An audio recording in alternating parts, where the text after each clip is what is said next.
seleccionar para esta interacción. Agradecimiento una vez más al equipo impulsor y además mi reconocimiento pleno por esa labor incansable de impulsar la reforma de la función pública en El Salvador. Como les he dicho anteriormente, lo único posible en este proceso es el éxito. Lo que pasa es que, como siempre, hay que entender los reformadores del siglo XX y de manera particular los del siglo XXI, tenemos que estar adornados por las características de la pasión, la paciencia y la perseverancia, porque estos procesos no ocurren ni en el momento ni en la forma en que deberían ocurrir y que uno quiere que ocurran. Ahora, lo importante es hacerlos ocurrir y creo que ustedes en esto han desarrollado una labor muy loable. Saludar a todos los amigos y amigas del Salvador y de otros países de nuestra región que se han venido conectando por las distintas plataformas que están disponibles para esta actividad. La verdad que es un tema amplio, ya solo con esta introducción de contexto que ha hecho el amigo José nos damos cuenta de cuántas aristas y que bueno, lo importante es que nosotros entendamos que sin función pública no hay administración pública exitosa. Esa es como una premisa que nosotros quisiéramos dejar, acompañada también de otra premisa. Y esta es una opinión muy particular, algunos la compartirán, otros no. La pandemia no nos ha traído nada que no existiera. La pandemia lo único que ha hecho es poner en evidencia nuestras debilidades como administraciones públicas en América Latina, bueno, y en algunos casos, fortalezas. Entonces, de esto lo que tenemos que sacar es la lección de que hay muchas áreas de mejora que tenemos que acometer sin mayor dilación. La pandemia simplemente ha evidenciado lo que está ahí desde hace mucho, que venimos de alguna manera planteándolo, de alguna otra manera denunciándolo y en algunos casos, muy importante, abordándolo y asumiendo responsabilidad al respecto. Lo que pasa es que cuando la crisis llega, no tenemos mucho tiempo para pensar. Y eso nos está ocurriendo a muchos ahora. Lo que debimos pensar hace tiempo, ahora en una situación de presión, y vaya usted qué presión, estamos a la vez reflexionándolo. Debimos haber tomado decisiones hace mucho. El Salvador debió tener su ley moderna de función pública hace por lo menos 5 años. Y cuidado sin más, porque el esfuerzo ha sido grande. Otros países de América Latina debimos hacer procesos también de reforma y fortalecimiento institucional. Los mejores cambios son los que se hacen con calma. Claro, la crisis nos obliga a profundizar los cambios, pero todo el tema de ensayo-error queda ahí como una cuenta pendiente porque no tenemos tiempo para equivocarnos. El problema es que cuando se gestiona en crisis, y a los latinoamericanos nos encanta gestionar en crisis, no tenemos mucho tiempo para probar los procesos. Y hoy, fíjense cómo nosotros estamos intentando hacer camino al andar en momentos en que no podemos equivocarnos, porque las equivocaciones en las situaciones que estamos viviendo resultan sumamente costosas. Yo he venido a compartir con ustedes algunas ideas nada más. El plan es sencillo y fundamentalmente creo, y como lo decía José, que lo que debemos tomar muy en cuenta son esos desafíos que ya tenemos encima y que no tenemos mucha oportunidad para reflexionar sobre ellos, porque mientras tanto hay mucha gente perdiendo su trabajo, hay mucha gente perdiendo la vida, que es lo más importante, hay mucha gente perdiendo la salud, no solo la salud física, sino también la salud mental, porque los efectos del COVID nos han colocado en una situación de crisis a nivel general terrible. Y reitero, pone en evidencia muchas áreas de mejora que si la hubiésemos tenido resuelta, hoy estaríamos enfrentando la situación de otra manera. En eso no me cabe la menor duda.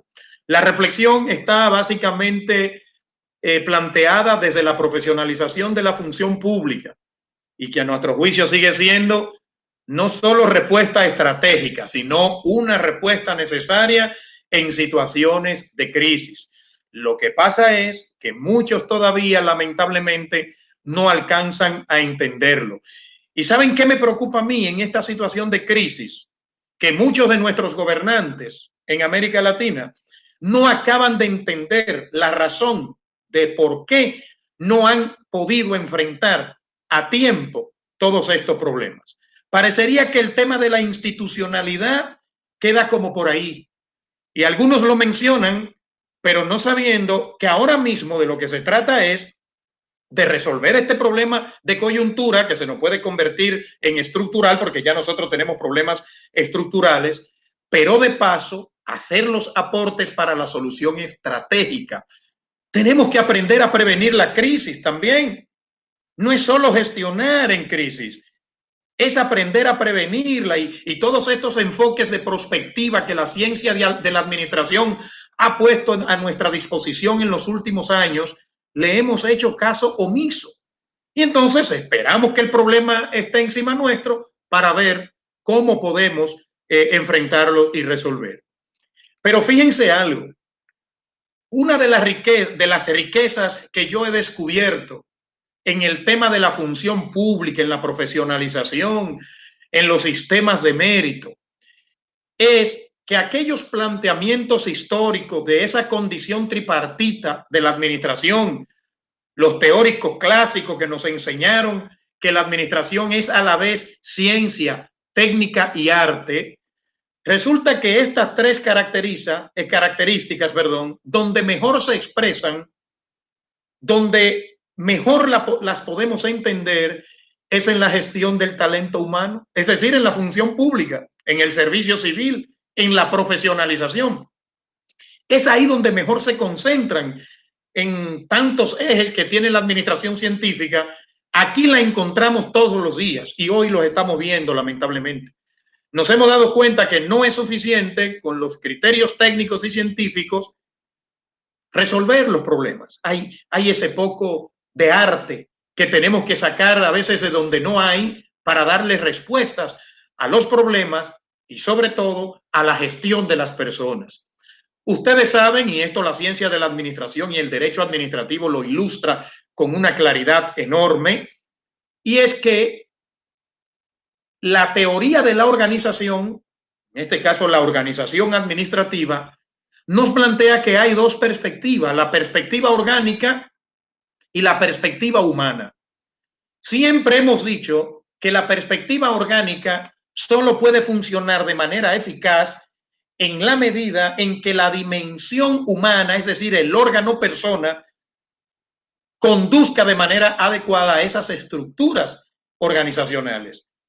Entonces resulta que no le dimos el valor que tenían las personas en las instituciones del Estado, pero seguimos creando ministerios, direcciones, secretarías, consejos, comisiones. Seguimos creándolas, pero sin darle importancia al motor de esos órganos, instituciones, que son los individuos, el órgano persona. Resulta que ese órgano persona hoy, en muchos casos, no así como no ha sido atendido históricamente debidamente, no está lo suficientemente motivado, no está lo suficientemente formado, no está lo suficientemente dispuesto y no está debidamente remunerado. Hay una hipocresía que se puso en estos días, se ha puesto en palestra de una manera increíble. O sea, estamos desde hace tiempo, desde hace muchos años, luchando porque en nuestros países se establezcan estructuras salariales para el sector público que respondan a principios, por ejemplo, de igualdad, a principios de calidad, a principios de coherencia, de sostenibilidad financiera. Y no hicimos caso. Pues ahora andamos buscando incentivos para los empleados públicos, sobre todo para los del sector salud y para los del orden público. Andamos buscando incentivos para ver si los motivamos a hacer de manera correcta su labor. Esa gente que estuvo ahí siempre trabajando y evidenciándose que no estaba lo suficientemente pagado, entonces sí, ahora aparecen los recursos para incentivarlo supuestamente. No, esto se resuelve de manera estratégica o no se resuelve porque la gente se siente estafada, la gente se siente engañada. Ahora bien, ¿qué ocurre? Lo siguiente. En lo que tenemos que buscar salidas coyunturales, que no necesariamente van a apuntar a una estrategia para la solución de problemas, nosotros tenemos un Estado. Y este Estado tiene unas características que nosotros no la podemos hacer variar. El Estado en América Latina responde a unas cláusulas que no podemos violentarlas bajo ninguna circunstancia. Entonces ahí está la cláusula social, la cláusula democrática, la cláusula de derecho, la cláusula de justicia. ¿Qué ha pasado en el fondo? Que en nuestra región muchas autoridades públicas se han aprovechado de las condiciones de pandemia que ha generado el COVID, han decretado el estado de emergencia como mandan nuestras constituciones, uno de los estados de excepción, cualquiera como lo tengan ustedes en sus países tipificados. Pero también resulta que esa declaratoria de estado de emergencia ha servido a algunas autoridades para sacar a flote su verdadera configuración antidemocrática, en contra de los derechos fundamentales. Entonces, ¿cómo se aprovechan situaciones de este tipo para tú poner en evidencia lo que en el fondo tú eres? O sea, es una doble traición para nuestras sociedades. Y por eso yo les digo, y esto no quiero ser un ave de mal agüero, pero las demandas jurisdiccionales que le vienen a autoridades públicas cuando encontremos y a los estados, porque los estados son también responsables, al igual que los funcionarios. Hay una responsabilidad, sobre todo en el ámbito civil, mancomunada, solidaria. Entonces, porque se han cometido unos desmanes aprovechándose de esta condición. Entonces, eso no se vale. En un estado del siglo XXI no se vale actuar con semejante alevosía y abuso. Entonces, los derechos fundamentales están ahí. De hecho, la propia Constitución y las leyes adjetivas dicen cuáles son los tipos de derechos fundamentales que se limitan cuando se decreta el estado de emergencia. Eso no te lo puedes inventar tú, por más poder que tengas desde el punto de vista de autoridad pública. Eso es algo importante. Pero hay otra cuestión que está ahí, que lo veníamos diciendo. Es la ciudadanía la que está realmente impulsando todos estos procesos de cambio que hemos estado viendo en los últimos años en nuestros países. Incluso en muchos países se ha hecho a contrapelo de la voluntad de algunas autoridades públicas. Yo por eso siempre he dicho, para todos estos procesos se requiere de voluntad política, y esto se lo he dicho a los amigos de El Salvador en múltiples ocasiones. Sí se requiere de voluntad política, pero también nosotros hemos aprendido en estos procesos que la voluntad política se arranca. La sociedad les puede arrancar la voluntad política a los gobernantes, y ha ocurrido así en muchos de nuestros países. No hemos entendido que a lo que debemos avanzar, y la función pública tiene que diseñarse y operarse en razón de este criterio. No hemos logrado entender que tenemos que ahondar en un nuevo contrato social. Ya las autoridades gubernamentales no pueden hacer lo que les parece. Lo que se hacía a mediados y a finales del siglo XX ya no es posible en estos años que llevamos del siglo XXI. Hoy hay que actuar es de cara a la ciudadanía y entender que la función pública tiene que diseñarse con un enfoque de ciudadanía. ¿Saben qué ventaja tienen los amigos salvadoreños en este proceso ahora? Que ellos tienen una propuesta de ley que cursa en la Asamblea, y esa propuesta de ley de función pública o de servicio público, como prefieran denominarle, puede ser revisada a la luz de lo que está ocurriendo ahora, porque esto nos ha sorprendido de una manera tal que no encontramos cómo enfrentarlo. No tenemos legislación suficiente en nuestros países para enfrentar desde la función pública esta cuestión. Y eso, en el caso, por ejemplo, de mi país, la República Dominicana, tenemos una ley relativamente nueva, la ley de función pública nuestra data del año 2008, pero ¿saben qué? Se nos hizo vieja en estos 2 meses. Ella no nos alcanza para interpretar en materia de gestión de talento humano todo lo que está aconteciendo, todos los procesos que se están dando. Entonces, eso significa que la reflexión no puede perder de vista que el foco de atención de todo esto es la gente, son los ciudadanos, es la felicidad de nuestros hombres y de nuestras mujeres lo que está en juego y que nosotros tenemos la obligación de responder desde el Estado, desde la administración.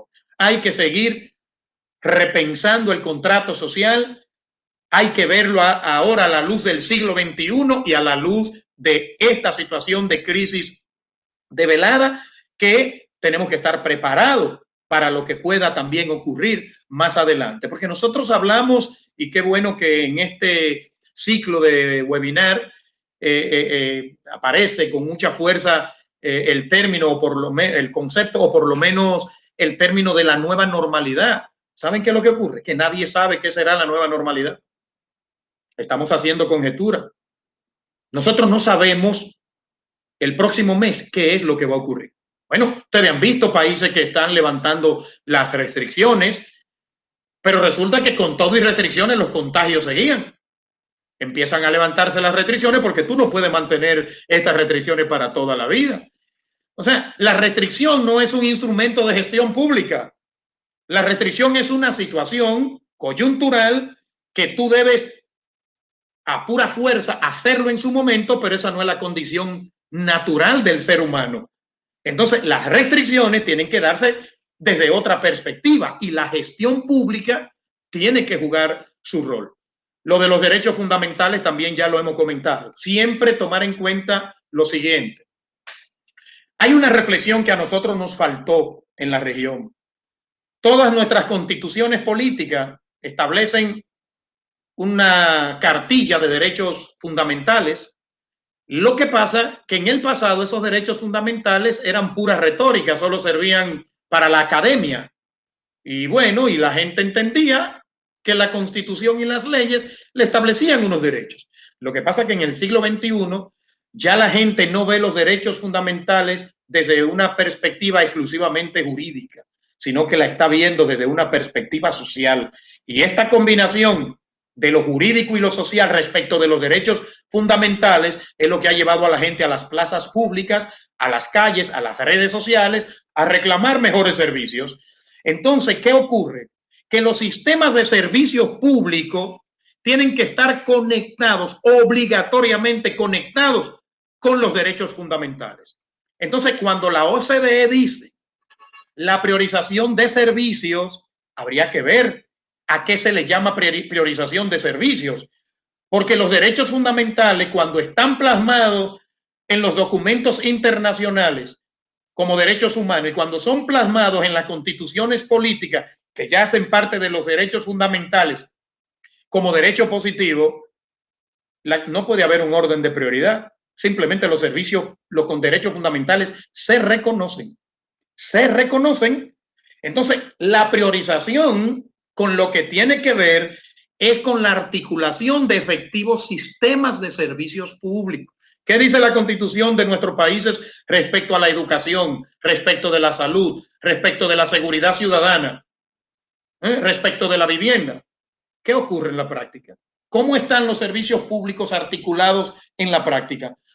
Para llevar realmente a efecto esos derechos fundamentales, todos sabemos la distancia que hay. Eso debimos hacerlo hace tiempo. Y hoy entonces, ante esta situación de crisis, es como si se estuvieran conculcando, violando todos los derechos fundamentales a la vez. ¿Ah? Eso es importante que lo tengamos ahí también bien presente. Otra cuestión que tal vez la crisis nos ayude, porque también ustedes saben que se han generado muchas teorías respecto de las posibilidades que traen las crisis. Las crisis también nos ayudan a buscar soluciones a problemas bajo presión, eso sí, pero nos ayudan.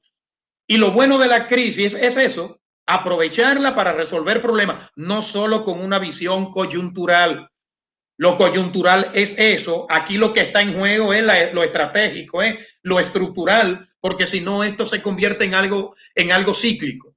Entonces, esta crisis nos ayuda realmente a colocarnos todos en la dirección de buscar salida a los problemas.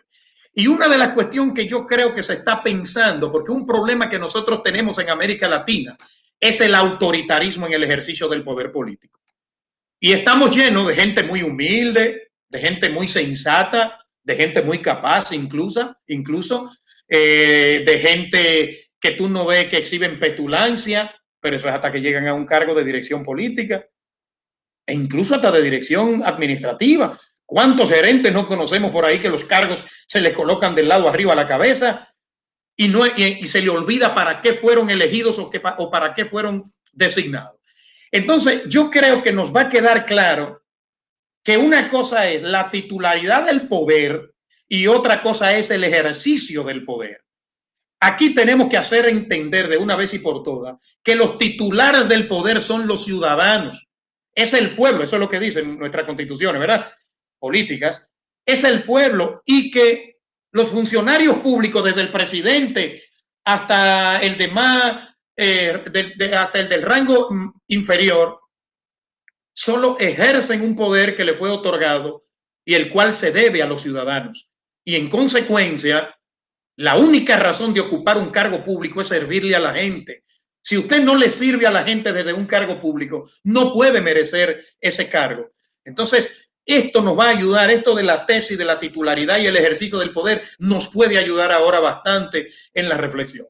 Otra oportunidad que tenemos, que podemos aprovechar, son los objetivos de desarrollo sostenible y la Agenda 2030, que muchos solo lo hemos tomado para hacer discurso. ¿Qué se ha puesto en evidencia hoy? Bueno, los niveles de pobreza. No es que la pandemia ha generado pobreza. No, la pobreza ha estado ahí. La desigualdad ha estado ahí. De hecho, tenemos la desgracia de ser, América Latina, la segunda región más desigual del mundo, solo detrás del África subsahariana. Pero ¿saben qué es lo lamentable? Que en los últimos 25 años hacia atrás, solo rétenle 5 años hacia atrás, los últimos 25 años, resulta que fuimos la región del mundo que más creció económicamente de manera sostenida. ¿Y qué pasó con ese crecimiento? ¿Qué pasó con ese crecimiento? Bueno, se quedaron los 2 o 3 con él, porque los niveles de pobreza en América Latina alcanzan a una cantidad enorme de personas, pero también el 10% de los ricos en América Latina controla el 71% de la riqueza. Y la gente ya no está por aguantar eso más. Si la administración pública no se pone en disposición de distribuir mejor los bienes, las riquezas que se producen, vamos a tener dificultades serias para alcanzar el desarrollo que realmente necesitamos. Eso es lo que se ha puesto en evidencia en la crisis. Los temas de seguridad ciudadana, todo esto. Bueno, la Agenda 2030, que desarrollan los objetivos sostenibles, ahí está planteado, ahí están planteados los compromisos de los gobiernos firmados todos, por todos. La pregunta es qué hemos estado haciendo en estos ya 5 años que van después de haberse aprobado los ODS y la Agenda 2030. Entonces, aquí el tema de las políticas públicas a las que tanto miedo les tienen los estados, los gobiernos en América Latina le huyen a las políticas públicas inclusivas de una manera increíble, solo la plantean en los discursos, pero a la hora que están diseñando políticas públicas se le olvidan los pobres, se le olvidan los niveles de desigualdad que tenemos. Y entonces por eso es que no hemos avanzado como hemos debido. Aquí hay que reconocer las honrosas excepciones en América Latina con algunos países que han avanzado, no hacia donde han debido, pero por lo menos se ha manifestado una tendencia de mejorar con políticas públicas los problemas de pobreza y desigualdad. Entonces tenemos que seguir pensando en que la reforma es importante, pero si la llevamos a cabo con una mirada de transformación. Y la única manera de transformar el Estado es transformando la mentalidad de quienes laboran en él. No hay otra forma de hacerlo. Y esto no es posible hacerlo sin profesionalización de función pública, sin gestión del talento humano a partir de los distintos subsistemas técnicos de gestión. No olviden que el Estado del siglo XXI, no importa la opinión que nosotros tengamos, el Estado del siglo XXI es un Estado fundamentalmente administrativo. Crecieron los derechos fundamentales y tendrán que seguir creciendo. No veo forma de volver atrás como ya se volvió desde la década del 80 hasta mediados de la década del 90 con algunas corrientes neoliberales que nos llevaron incluso hasta plantear que el Estado cuidado si era necesario, que el sector público el privado se bastaba por sí solo, que no había que regular nada. Bueno, miren ahora la verdad. Miren ahora la verdad. El Estado es el garante del desarrollo.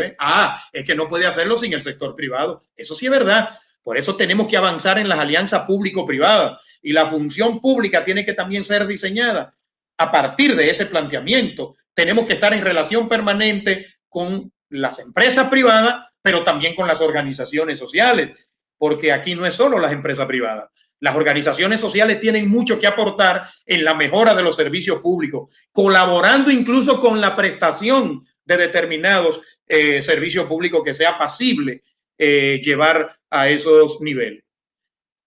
Aquí se puso de manifiesto de nuevo la necesidad de la continuidad del Estado, la continuidad de los planes de desarrollo y las acciones de gobierno. El Estado no termina cuando un nuevo partido llega al poder. El Estado continúa simplemente continúa. Y es una traición a la sociedad prometerles cosas en campaña política para ganarse el voto y luego alejarse totalmente. Eso debería estar penado, eso debería ser sancionado, porque no hay un daño más grande que engañar a una sociedad de esa manera. Otra cuestión que tenemos que tener en cuenta es que en el marco del Estado, la función pública del siglo XXI se rige por unos principios, por unos criterios, algunos tradicionales, pero otros son novedosos. Y nosotros tenemos que seguir reforzando aquellos planteamientos tradicionales de la administración pública, pero asumir estos que han venido surgiendo, que nos han sorprendido. Cuando yo les hablaba de la titularidad del poder y el ejercicio del poder, hay que pensar en la naturaleza vicarial de la administración pública.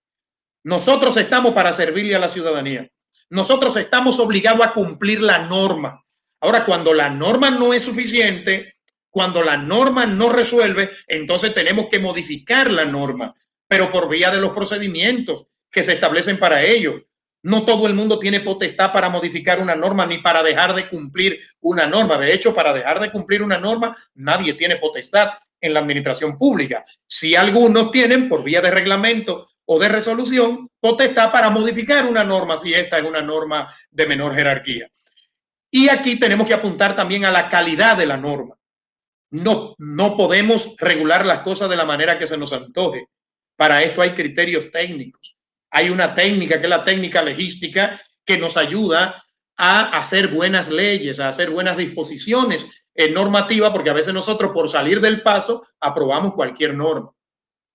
En otro aspecto, la función pública tiene que asociarse al principio de la administración pública del interés general. Creo que también aquí se ha puesto de manifiesto con esta crisis el hecho de que muchas personas incluso se ha escondido para no dar la cara, no le importa el sufrimiento de la gente. Es cierto que usted tiene que cuidar su salud, usted tiene que cuidar su vida, pero también es cierto que usted es un servidor público que se debe a una sociedad, se debe a unos ciudadanos y ciudadanas que en este momento están padeciendo situaciones difíciles y muy particulares. Está también el principio de la racionalidad, el principio de la eficiencia. Sí, porque es muy bueno teorizar sobre la eficiencia. Ahora, ¿qué es la eficiencia? ¿Hemos sido eficientes en el manejo de la crisis que ha provocado esta pandemia? Bueno, pregúntenle a la gente, porque si se lo preguntan a un ministro va a decir que sí, que ha sido eficiente, pero resulta que él no es el que tiene la respuesta la tienen los ciudadanos.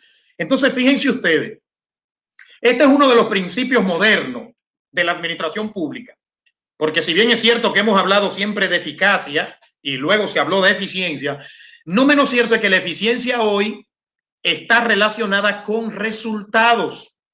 Y aquí no me digas todo lo que tú has hecho, dime todo lo que has conseguido. Porque cuando tú haces sin planificación, cuando tú haces sin organización, sí, puede hacer demasiado. Hoy no estamos llenos de gente que cumple efectivamente con un horario de trabajo en las instituciones estatales, pero el problema no es que tú vayas todos los días y cumpla un horario de trabajo. ¿Qué valor aportas? ¿Cuál es el resultado que ha producido? Y por eso hay que combinar eficiencia con evaluación. Y por eso es que la evaluación de los servidores públicos, no solo la evaluación institucional, sino también la evaluación individual, hoy cobra más fuerza. ¿Le has resuelto problema a la gente realmente? ¿O simplemente lo has intentado? En estos días no estamos para intentarlo, estamos realmente para resolver. Todo el tema del control y el tema de la responsabilidad. De eso estamos llenos hoy. Hoy se ha puesto en evidencia la irresponsabilidad que adorna a muchos servidores públicos en los distintos niveles, en las distintas franjas. Toda la culpa es del COVID. Seguro que toda la culpa es del COVID. ¿Y tú dónde estaba todos estos años? ¿Dónde estaba la administración pública todos estos años? ¿Dónde estaba la institucionalidad todos estos años? ¿Qué hicimos para reforzar? ¿Pero qué hicimos para prevenir crisis? Porque es que la administración está para prevenir crisis. Y cuando digo crisis, a lo mejor tú no vas a prevenir el hecho. Tú no ibas a poder prevenir el COVID, el virus, pero sí podía prevenir respecto de los efectos del COVID. Que eso es lo que le corresponde a la administración pública. En un enfoque de prospectiva, colocarse en el peor de los escenarios, pero nunca lo hemos hecho. A nosotros nos sorprende todo. Nos sorprendió el COVID, pero nos sorprende también un terremoto estando nosotros en falla sísmica. Nos sorprende también un huracán estando en la ruta de los huracanes. Nos sorprende todo. A la administración pública en América Latina, salvo honrosas excepciones, todo nos sorprende. Entonces, ¿cómo es posible que nos preciemos de ser buenos servidores públicos y no seamos capaces ni siquiera de prevenir para amortiguar efectos terribles como los que provocan? Porque aquí, ¿qué es lo que ha quedado de manifiesto? Que no teníamos sistema de salud. Miren, a nadie se le exige, por ejemplo, a ningún gobierno en ninguna parte del mundo se le podía exigir que estuvieran preparados para enfrentar de primer momento los efectos de esta pandemia. Pero miren, jóvenes, que a 3 meses no veamos ni siquiera una lucecita en el túnel. Entonces allí tenemos que revisarnos de principio a fin y todo el fondo. Algo ha estado muy mal.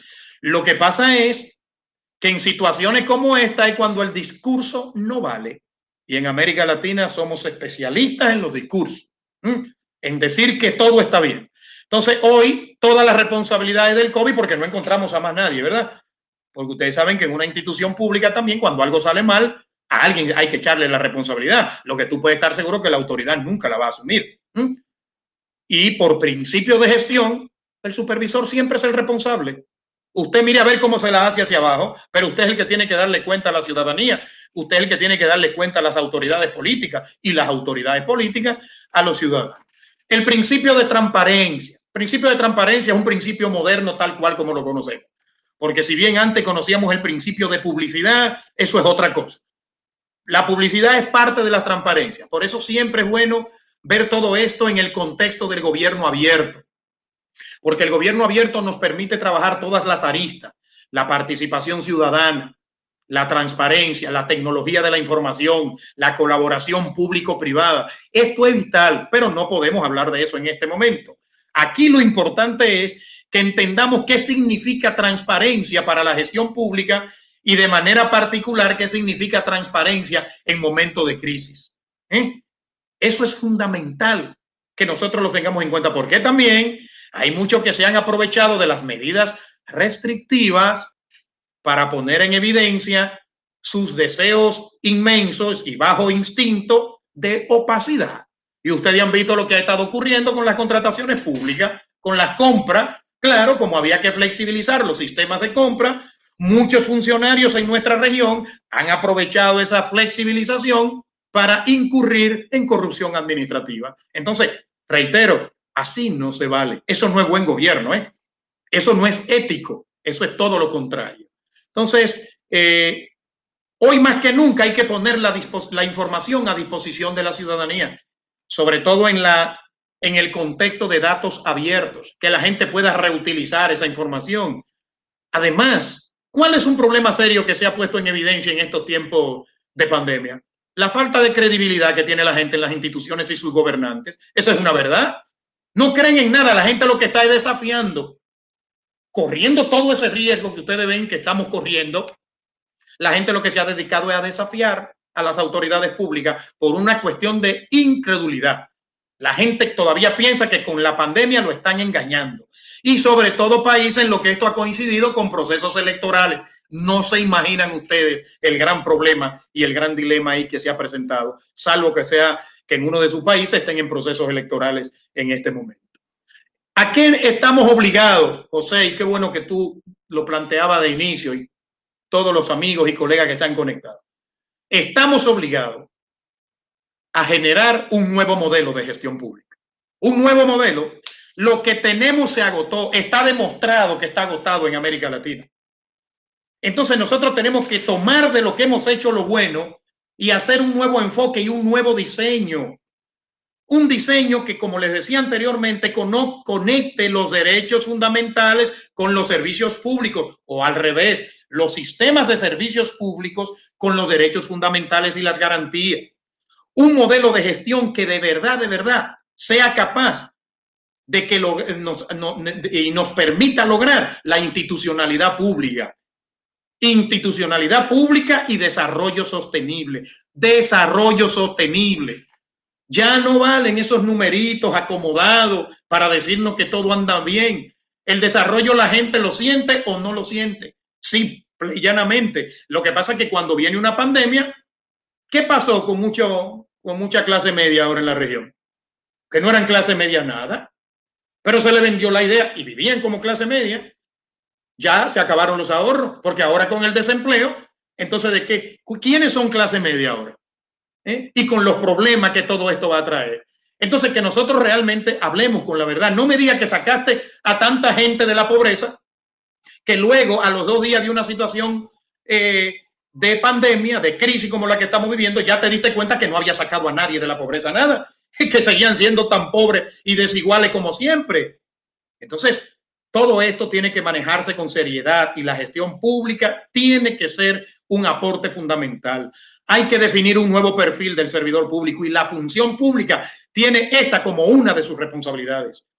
Un nuevo perfil, un servidor público que además de ser capaz, claro, como siempre se le ha debido exigir, que sea honesto, pero una honestidad a toda prueba, no una honestidad pronunciada, sino demostrada.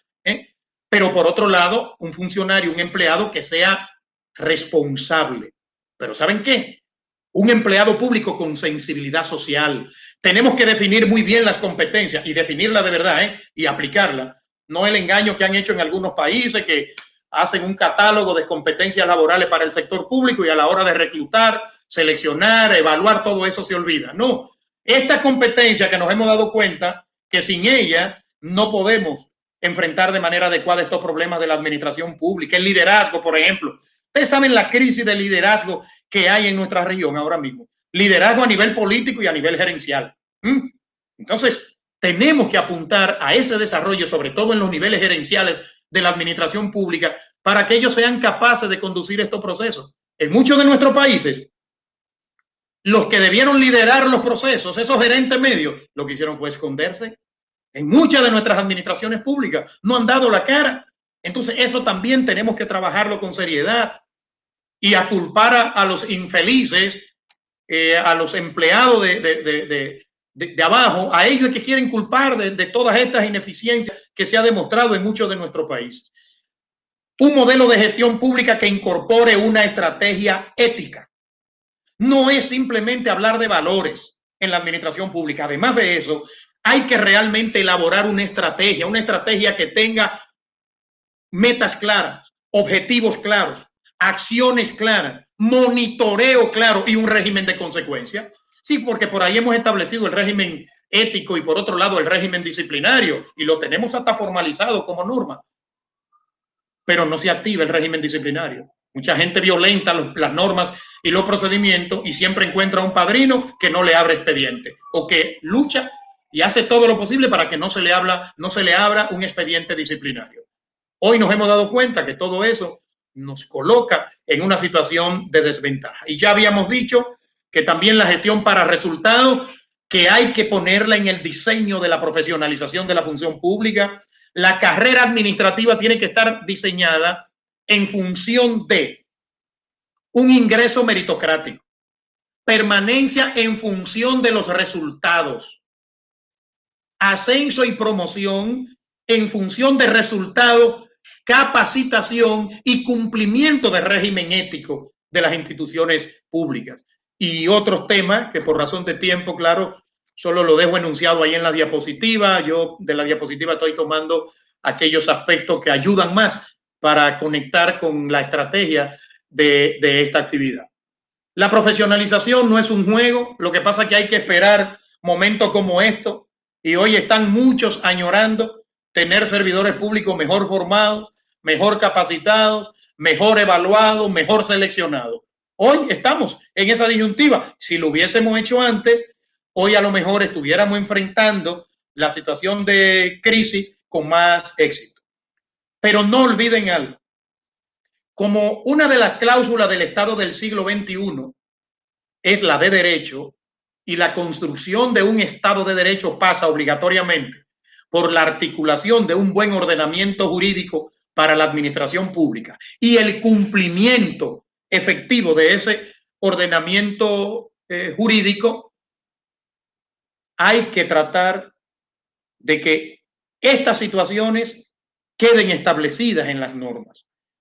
Porque nosotros podemos, ustedes saben que la función pública tiene un componente de gestión muy importante, pero también un componente jurídico igual importante. Si nosotros no somos capaces de las cosas que vamos logrando el día a día en la gestión, darle integración y representación en el ordenamiento jurídico, no va a haber continuidad. No va a haber continuidad. Va a depender de la voluntad del que llegue, del que nos sustituya. Entonces, por eso hay que apuntar a una buena ley de servicio público en singular, a una nueva ley, a una buena ley de función pública, que tome muy en cuenta los principios. No son principios ni siquiera nuevos, hay algunos que sí, que se han incorporado, pero hay unos principios tradicionales como el de libre acceso, el principio de mérito, el principio de estabilidad, el principio de progresión, el principio de eficiencia, que ya lo hablamos, y el principio de transparencia, que son también principios aplicables a la función pública, a la administración pública en sentido general, pero también de manera particular a la función pública. Traten de que todos estos principios queden bien establecidos, que no haya posibilidad de interpretarlo, porque somos especialistas, sobre todo cuando somos servidores públicos, nos hacemos especialistas en interpretar la norma a nuestro favor, porque siempre a nuestro favor, no a favor del ciudadano. Porque si lo hiciéramos a favor del ciudadano, por lo menos hay un beneficio de duda. Pero no, siempre es a favor de quien va a tomar la decisión. Y así no se puede. También piensen en un órgano rector sólido. No se descuiden ahí. Está demostrado de que cuando la función pública está regida por un órgano rector con solidez, hay más posibilidades de avanzar que cuando no tiene órgano rector, como pasa en algunos países, o cuando tiene un órgano rector con una debilidad jurídica e institucional que no le permite influir, incidir en las tomas de decisiones del primer nivel de nuestro gobierno. Por eso, ese órgano rector siempre tendrá que actuar en función de unos subsistemas técnicos de gestión de personal. Yo, al igual que decía José, hay unos subsistemas técnicos que son cruciales en este momento. El de formación y capacitación es central, pero desde una perspectiva de la gestión del conocimiento. No siga mandando gente a formarse y a capacitarse para luego no reconocerle sus méritos. ¿Te lo vas a llevar al sector privado? Él se va a ir. Entonces tenemos una hipocresía y permanente tartufada respecto de esto, porque miren, en los últimos años, los gobiernos en América Latina, los estados, están financiando formación y capacitación de empleados públicos con universidades, con sus propios centros académicos, como son los INAP, que existen en casi todos nuestros países. Salvador ya incluso creó su escuela, o sea, la creó no hace mucho. O sea, casi todos los gobiernos de los países de nuestra región tienen su escuela de formación de funcionarios públicos. Entonces, el Estado ha venido yo preferiría decir invirtiendo, pero tengo que decir gastando. ¿Por qué? Porque luego se van porque otro le ofrece $100 más, que el Estado no le da la importancia necesaria y ni siquiera hace un esquema salarial oportuno y adecuado. Y viola también el sistema de carrera administrativa y la gente pierde motivación. Entonces, así no podemos llegar muy lejos. Entonces, hay que ponerle asunto al subsistema de formación y capacitación, pero con una perspectiva de gestión del conocimiento, de que lo aprendido, lo construido en materia de conocimiento se convierta realmente en una transformación de la conducta y sea puesto al servicio de la institución pública donde usted labora. Entonces, eso por un lado. Por otro lado, quedó en evidencia que el tema de la remuneración, estamos reprobados en buena parte de los países de América Latina con la remuneración de los servidores públicos, sobre todo de los profesionales y técnicos, no del personal político, porque los que ocupan los cargos políticos e incluso los cargos de confianza de los políticos, eso no parece ser un problema, un problema grande. El problema grande está con los niveles técnicos y profesionales de la administración pública, los que llevan la carga de la administración pública. Miren qué contradicción, porque quienes llevan la carga de la administración pública y están llamados a ello son los que ocupan los cargos de profesionales y técnicos y aquellos que le dan la cara a la ciudadanía, aquellos que reciben los boches, no sé si me entienden todo, ¿verdad?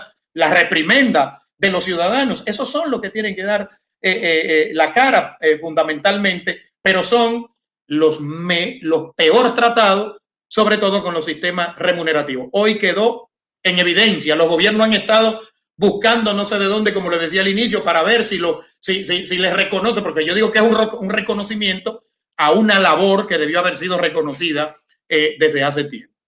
Pero hay un tema, y probablemente no menciono más, hay un tema que tiene que ver con la prestación del servicio. Recuerden lo que les dije.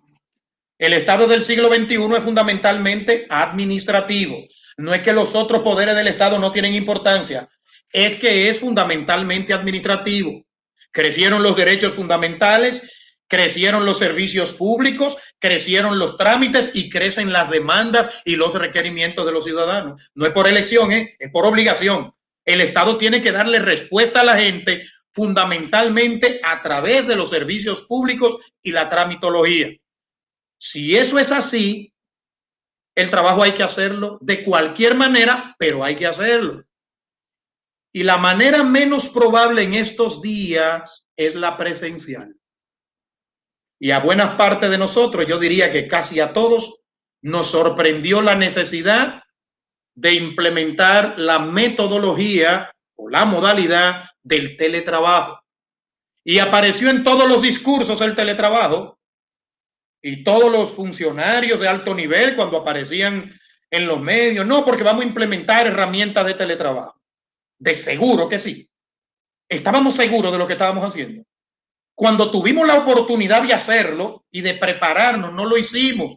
Le huyeron. Yo recuerdo que nosotros hace más de 10 años estábamos planteando lo de irse preparando para el teletrabajo, no por una pandemia, no por una crisis de marca mayor como esta que estamos viviendo, sino porque nos fuimos dando cuenta que era una tendencia y que la tecnología nos servían para ello, que nosotros podíamos hacer un provecho de la ciudadanía, evitando incluso los entaponamientos de tráfico en la calle, evitando el gasto excesivo de energía eléctrica y de otros recursos en las instituciones públicas, evitándole a la gente tener que estar movilizándose con un transporte público tan deficitario como el que tenemos en muchos países de nuestra región, y que el teletrabajo era una gran herramienta para esto, que habían empleados públicos que no tenían que buscar nada en una oficina estatal, que podían hacer eso desde su casa, sentados en un parque incluso. Bueno, entonces la gente, cuando viene este problema, algunas autoridades públicas creyeron que teletrabajo era tan fácil como decirlo. Vamos al teletrabajo. Teletrabajo y tú tienes una franja de funcionarios directivos, ojo con esto, de funcionarios directivos que no te pudieron hacer ni siquiera una reunión por vía de la plataforma Zoom, valga la propaganda. No pudieron hacértela. No estaban preparados. Ahora sí se gastó mucho dinero en herramientas tecnológicas. Porque en América Latina, cuando hablamos de gobierno electrónico, casi todos entramos en moda, porque lo asumimos lamentablemente como una moda. Los servidores de primera generación, los más costosos, los software más caros también del mercado, pero no hicimos nada con ellos. Nosotros no hemos sido capaces ni siquiera de establecer los criterios de interoperabilidad en la administración pública. Entonces, ¿de qué teletrabajo vamos a hablar? ¿Cómo la gente va a trabajar desde un rincón de su casa si no nos preparamos para eso en particular? Por más tecnología que tengamos, la tecnología teníamos que prepararla también para ese tipo de cuestión. Y hay países como El Salvador incluso que está estrenando prácticamente una ley de teletrabajo para todo el sector laboral, asumo que para el público y privado. Vamos a ver cómo han estado implementándola en estos días. Pero es que cuando tú tienes la oportunidad de desarrollar procesos en calma, hazlo en calma. Esa es la verdadera reforma. Esto que nosotros estamos haciendo con el virus, no. Esto es respondiendo a una situación emergente. Pero yo no sé si a esto se le puede llamar reforma. Vamos a ver mañana si aprovechamos lo que estamos haciendo para convertirlo realmente en reforma. Porque a lo mejor ya como está volviendo todo el mundo a su trabajo, se le olvida el teletrabajo a las autoridades públicas y quiere tener a toda su gente todos los días ahí yendo a la oficina, porque también ustedes saben que es un instrumento inadecuado de exhibición de poder. No, tengo que tenerlo a todos aquí, aunque no me dé cuenta lo que está haciendo nadie, porque quedó en evidencia la escasez de supervisión que tenemos en las instituciones públicas. Y si eso es presencial, imagínense ustedes con el teletrabajo. Ahora, no hay una sola modalidad de teletrabajo. ¿Están nuestros empleados en condiciones de asumir desde su espacio de hogar el teletrabajo? ¿Cuál es el rol de la administración pública en esto? ¿Va a dejar por su cuenta a los empleados a ver si tú tienes cómo ingeniártela? Y si no tiene, ¿quién cubre los gastos para tener una red de internet estable? O sea, no es tan sencillo y no es tan sencillo como ponerlo en una ley. Esto es un tema de gestión serio. Lo que pasa es que ahora con la pandemia no nos quedó alternativa y hemos tenido que intentarlo. Si hubiésemos hecho la prueba, el ensayo-error, 3 años, 5 años atrás, pues hoy la situación sería distinta. Le reitero, el COVID no trajo nada nuevo.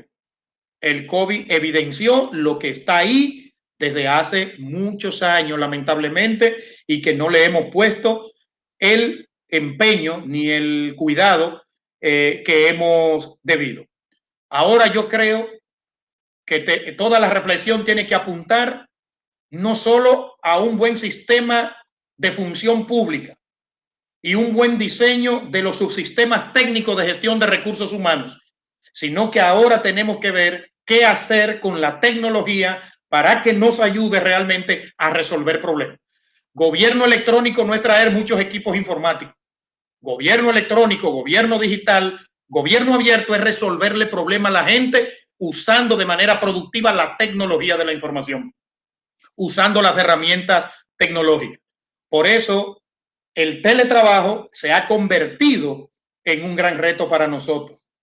Cuando se habla de la robótica en la administración pública, no es ciencia ficción nada, ¿eh? Nos dimos cuenta ahora.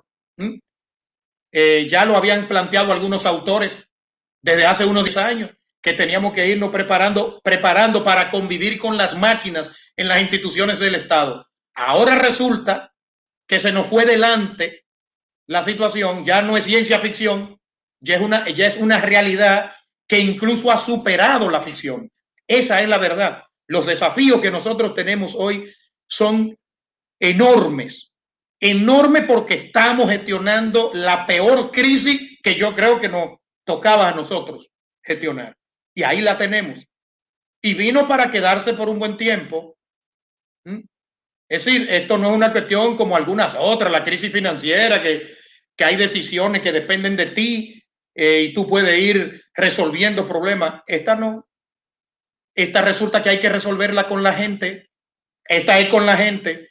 Esta no es con la prepotencia histórica de la autoridad pública tomando decisiones desde un espacio frío, como hicieron con la pandemia, con el estado de emergencia. Empezaron a tomar decisiones que la gente se enteraba, era a veces cuando la policía se lo estaba llevando preso, porque ni siquiera el criterio comunicacional en una situación como este quedó debidamente gestionado o ha estado debidamente gestionado.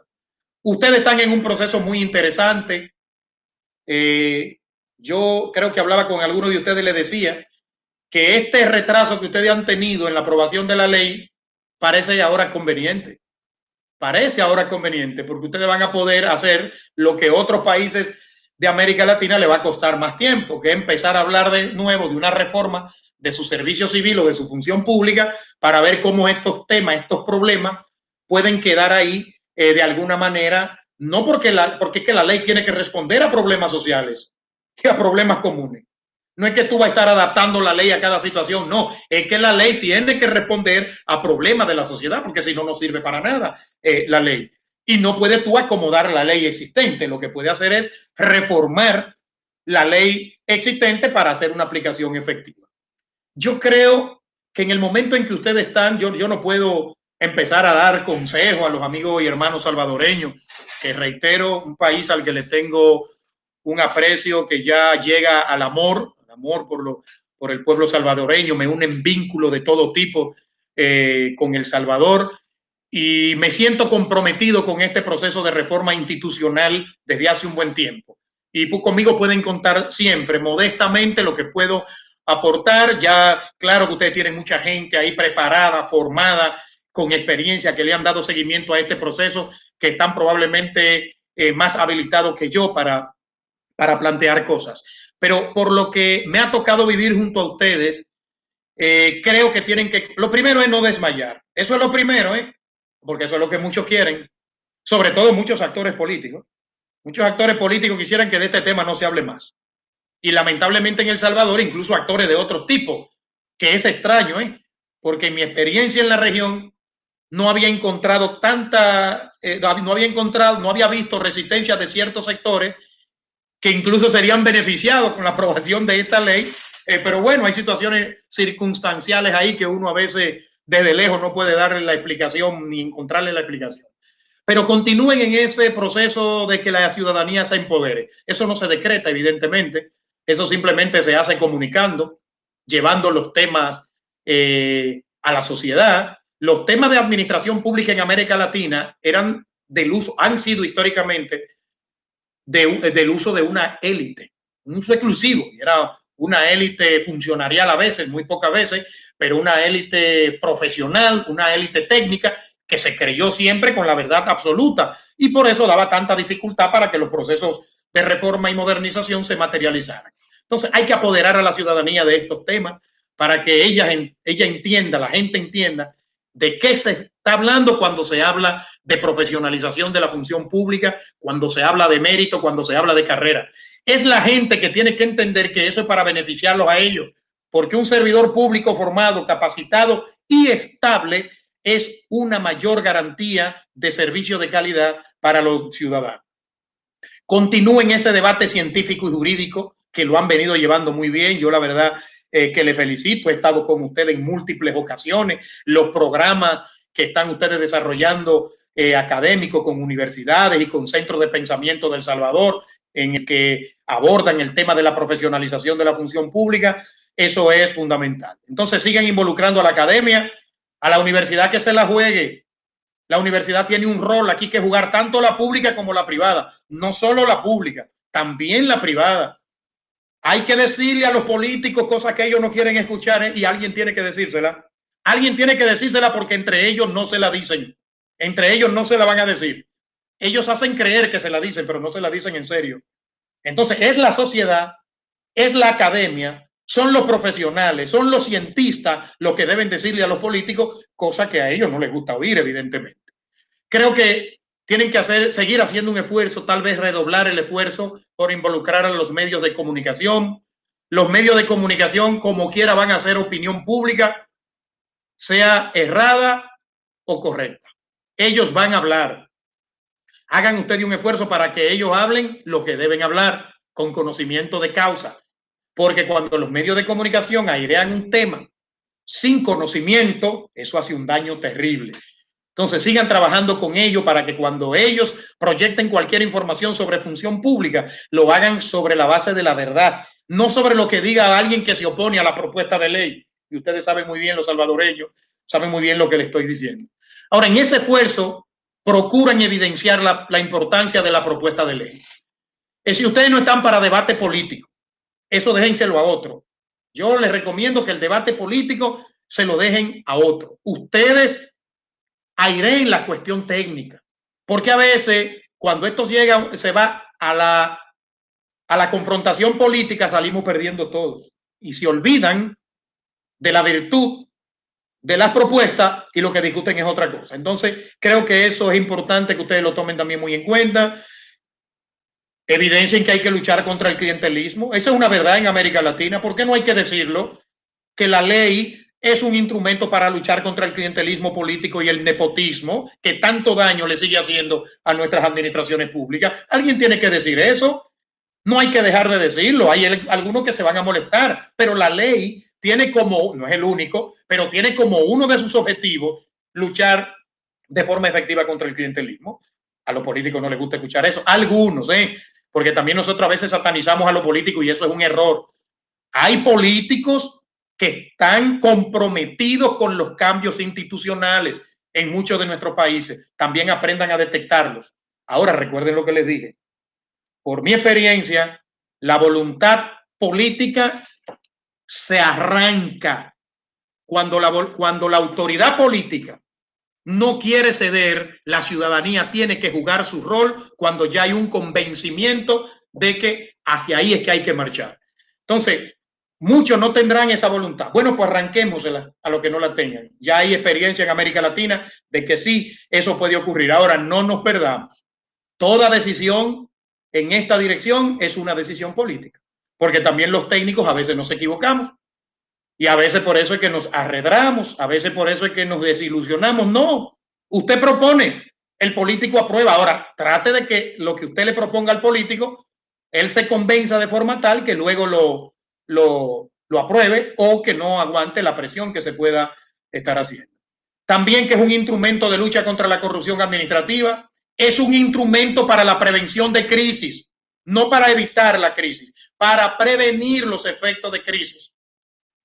Porque en la crisis, dependiendo del tipo que sea, ahí vendrán, tú lo que tienes, tú vas a gestionar son los impactos de la crisis y tú puedes prevenir que esos impactos sean menos dañinos para la sociedad. La función pública, una ley de función pública está demostrado, ayuda. Ustedes saben que la ley de función pública también está demostrado que es un instrumento de lucha contra la corrupción, pero no es porque nosotros lo hayamos puesto aquí en la lámina.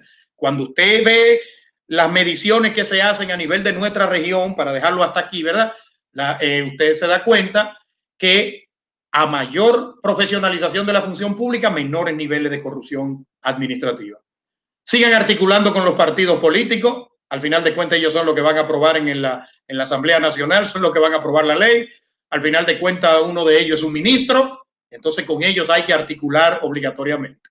Y la situación que ustedes tienen muy particular con los sindicatos. Independientemente de lo que haya ocurrido y de lo que siga ocurriendo, ellos tienen que ser parte de este proceso. Ellos tienen que entender que la estabilidad de los empleados públicos le quita presión a ellos. Ellos tienen que entender que un buen sistema de remuneración le quita presión a ellos. Ellos tienen que entender que el nombramiento por dedo, aunque a ellos les corresponda también nombrar en algunos por dedo, porque hay de todo hay en América Latina, aunque a ellos también como sindicato les corresponda influir en el nombramiento por dedo, eso no paga. Al final de cuentas, eso se convierte en un boomerang que termina afectando a todo el mundo y socava la credibilidad, socava la confianza, no solo en las autoridades públicas del gobierno, sino también en dirigentes de la administración pública de sus organizaciones. Eso es importante también que se entienda. Y lo que creo que comenté en algún momento, no recuerdo haberlo comentado, hay que trabajar fuertemente, sí, ahora lo recuerdo, hay que trabajar fuertemente el liderazgo político y el liderazgo gerencial. Hay que trabajar los mandos medios de la administración pública. Hay que convocarlo a estas actividades, a ellos.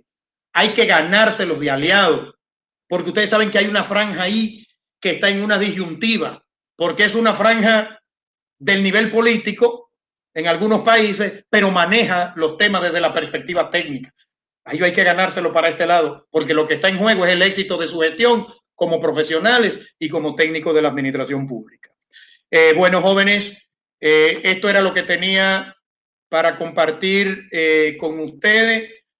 Espero por lo menos haberle despertado el interés, les confieso que todavía esta modalidad de virtual a mí no me convence mucho en términos de si tengo impacto sobre el público. Yo me doy cuenta así cuando estoy presencial, ahí como sigo los rostros y sigo todo, aquí no puedo hacerlo lamentablemente, pero solo aspiro a ver por lo menos colocado algunos temas que sean de utilidad para el equipo impulsor y muy especialmente para todos los que han estado conectados por las distintas vías en esta reunión. Yo quedo a disposición, José, para lo que continúa ahora. Muchas gracias, profesor. La verdad que ha sido una charla muy rica en perspectivas, muy rica en detalles y además muy conectada con una realidad cambiante, muy conectada además con datos de la realidad salvadoreña. Yo creo que quienes han compartido este espacio con usted esta mañana van a apreciar muchísimo sus insumos. Le agradecemos también igualmente el aprecio que tiene por este país. Créanos que es mutuo. Se le respeta mucho en El Salvador a usted y siempre se aprecia mucha su perspectiva sobre los temas de reforma del Estado. Yo no quiero hacer injusticia ninguna injusticia con su presentación. Yo nada más quiero destacar quizás 3 temas muy rápidamente que he ido anotando en el camino y luego plantear algunas 2 preguntas muy rápidas que nos ha hecho llegar el público, sobre todo porque estamos ya un poco contra el tiempo. Sobre lo primero, 3 ideas fuerza que me parece han estado presentes a lo largo de toda su presentación de su ponencia, profesor. Sí. La primera es que la pandemia, esta crisis del COVID-19 ha evidenciado lo que ya estaba ahí en nuestras administraciones públicas. Desde problemas con la planificación del uso del talento humano, problemas con las políticas de talento humano, problemas con la remuneración de los servidores públicos, problemas de la gestión, la administración propia también de los recursos. Y esta dicotomía interesantísima que usted planteaba de la dimensión orgánica y el divorcio de la dimensión orgánica con la dimensión personal que existe, ¿verdad? Creemos que con instaurar reformas orgánicas, normativas, hemos solucionado el problema de la formación, el problema del compromiso de los servidores públicos con su trabajo. Y sin embargo, hay todavía una brecha importante que cerrar, que solamente puede llegar por la vía de la formación continua, que solamente puede llegar por el reconocimiento del servidor público en el lugar que le pertenece en un Estado democrático y moderno como a los que aspiramos.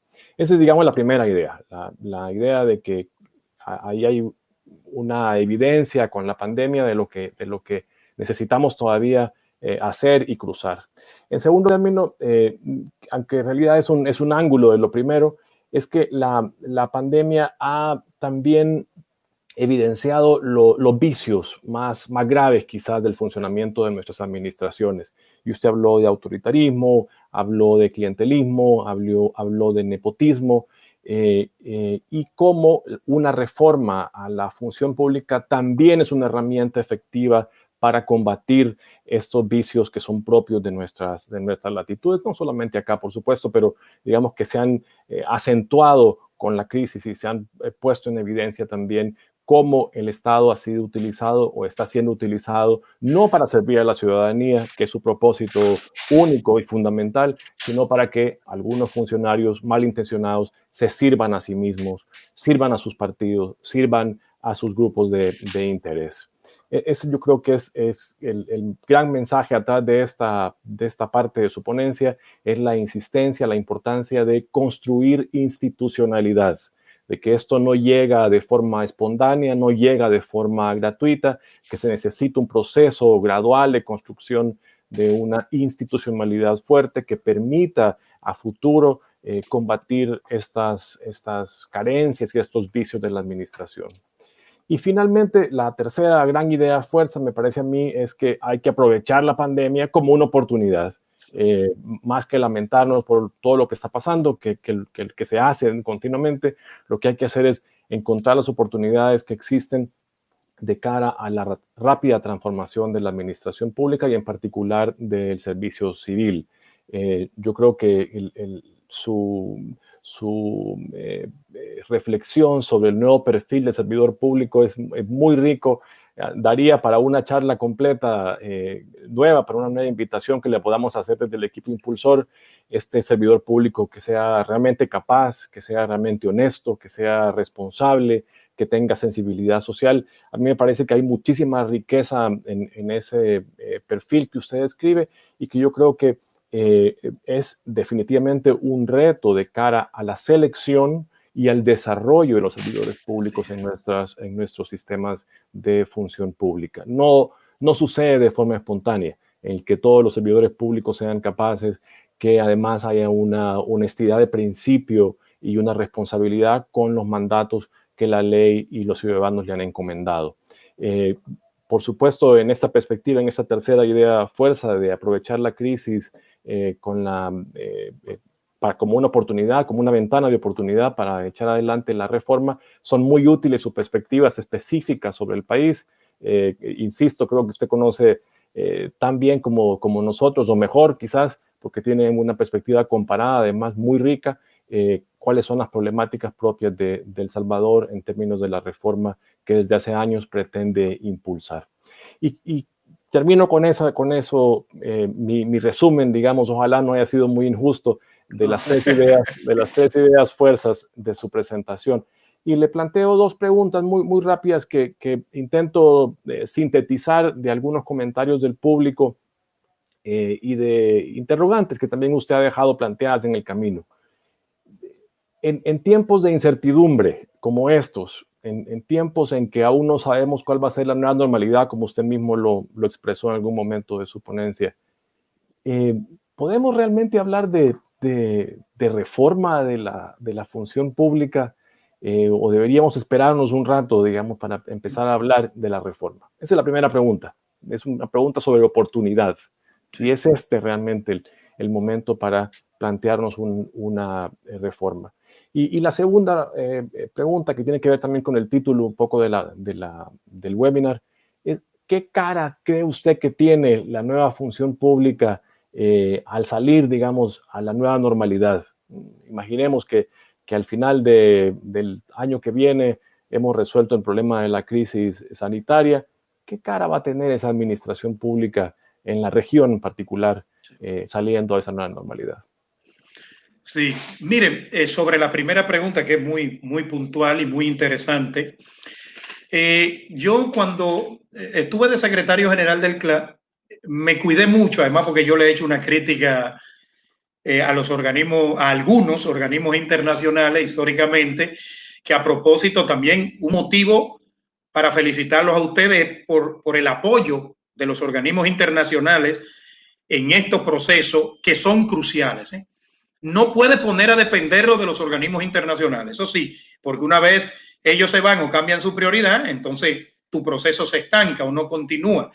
Pero ellos son fundamentales y creo que eso debí ponerlo también como parte de la ruta que puedo compartir con ustedes. No dejar de lado a los organismos internacionales, sobre todo en este contexto.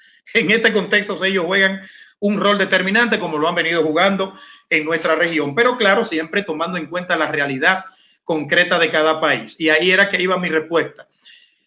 Yo no sé si esto pudiera dar a entender que yo estoy recomendando algo específico para El Salvador. No, yo para El Salvador estoy haciendo unos comentarios y ustedes lo toman en cuenta en función. No creo en las recetas.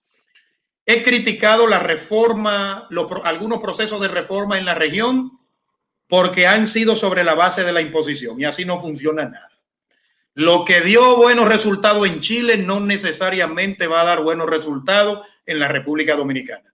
Hay una dimensión que tienen las administraciones públicas de idiosincrasia, de cultura administrativa, de cultura jurídica, de historia, que hay que tomarlo en cuenta en todos los procesos. Entonces, por eso siempre me cuido de eso. Ahora, en sentido general, lo que está ocurriendo ahora en todos nuestros países es motivo más que suficiente, oigan cómo se lo digo, motivos más que suficiente para acometer las reformas pendientes.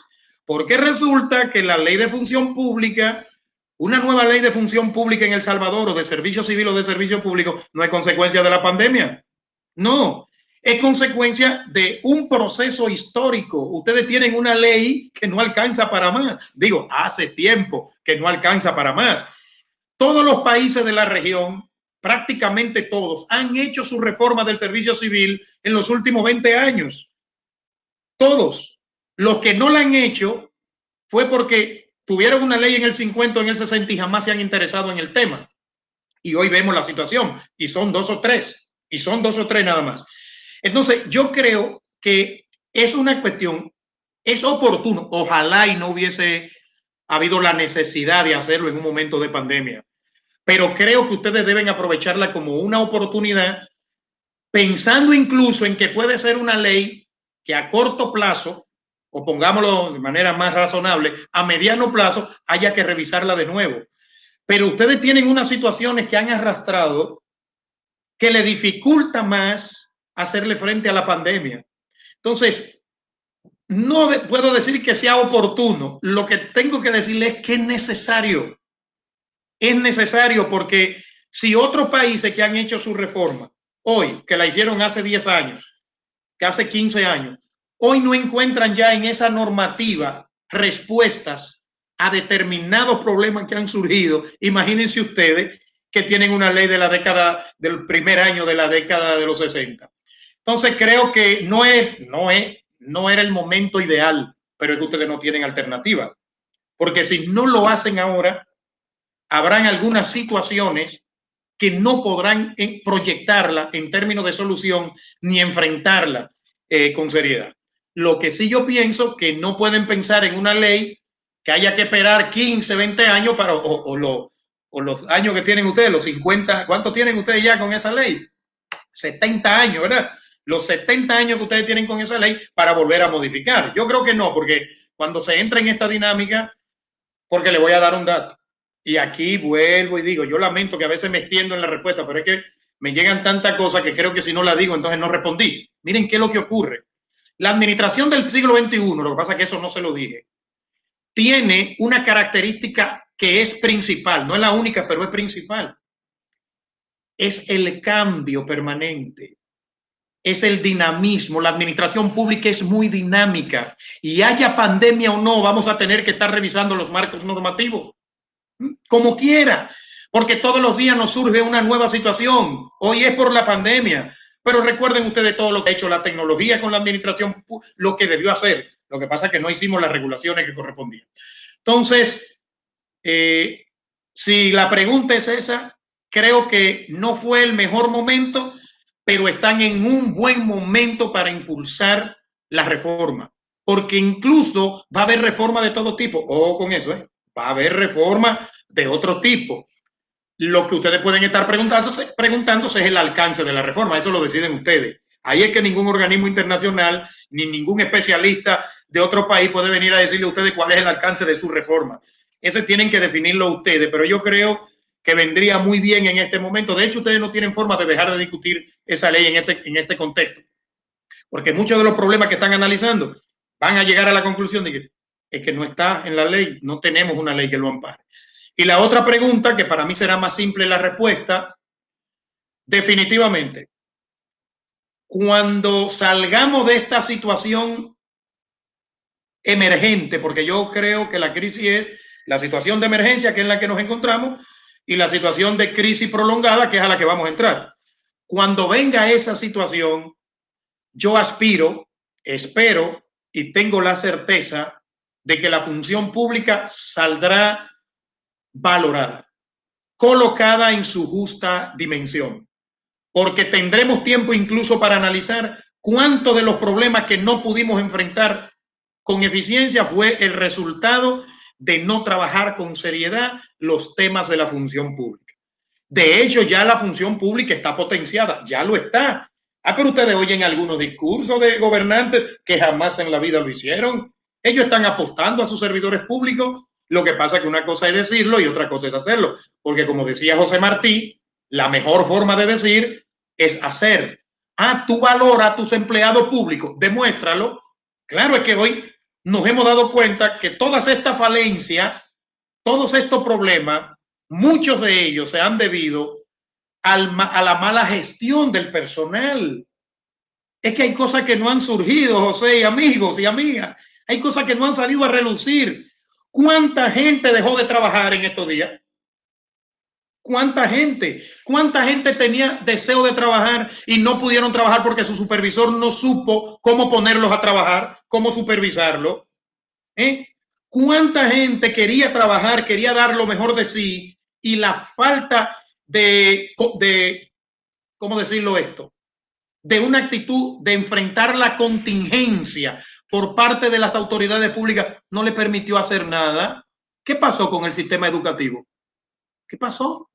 ¿Qué pasó con el año escolar en nuestro país? O sea, son realidades que están ahí. Todo eso tiene una implicación en la función pública. Entonces claro, yo no soy muy objetivo al decir esto porque mi pasión por la función pública puede llevarme a ver donde no hay, pero yo veo, en la medida en que nos acerquemos a estos días de la nueva normalidad, yo veo una función pública potenciada, como veo a todo el mundo hablando de un diseño moderno de un modelo de gestión pública. Y eso tiene que estar a tono con un sistema de profesionalización de función pública obligatoriamente.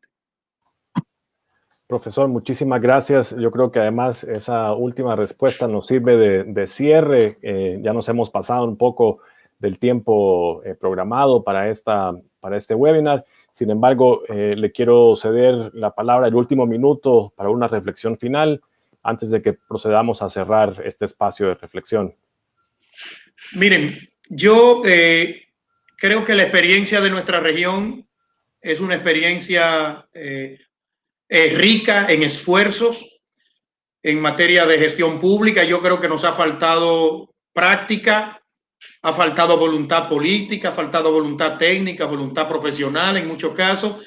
También yo creo que la gente no se ha involucrado lo suficiente, la ciudadanía. Creo que estamos en un momento propicio para hacer que ese involucramiento se dé.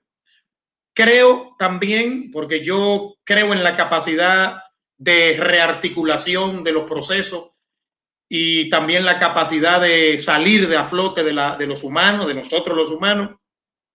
Yo creo que todo esto que hemos vivido no ha sido bueno y nos toca por vivir cosas también malas en este mismo contexto, pero yo creo que vamos a salir. Ya no puedo decir que vamos a salir bien porque sería un abuso frente a todos los fallecidos y a todos los familiares de los que han venido falleciendo, pero yo creo que vamos a sacar de algún lado y vamos a salir de esta situación en la que estamos.